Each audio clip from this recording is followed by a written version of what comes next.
Pak Menteri dan mendapat berkenan ke bawah Duli Yang Maha Mulia Yang di-Pertuan Agong, saya ingin mengumumkan bahawa Parlimen Malaysia di bawah pentadbiran saya telah dibubarkan berkuat kuasa pada 6 Februari 2026.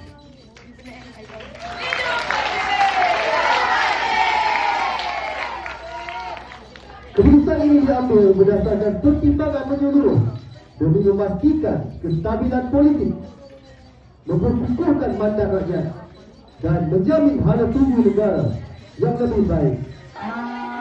Kita nak panggil kita nak panggil bola je. Okey, kita panggil kenalan dia. Kalau dia Datuk. Sebab dia bukan dah Perdana Menteri.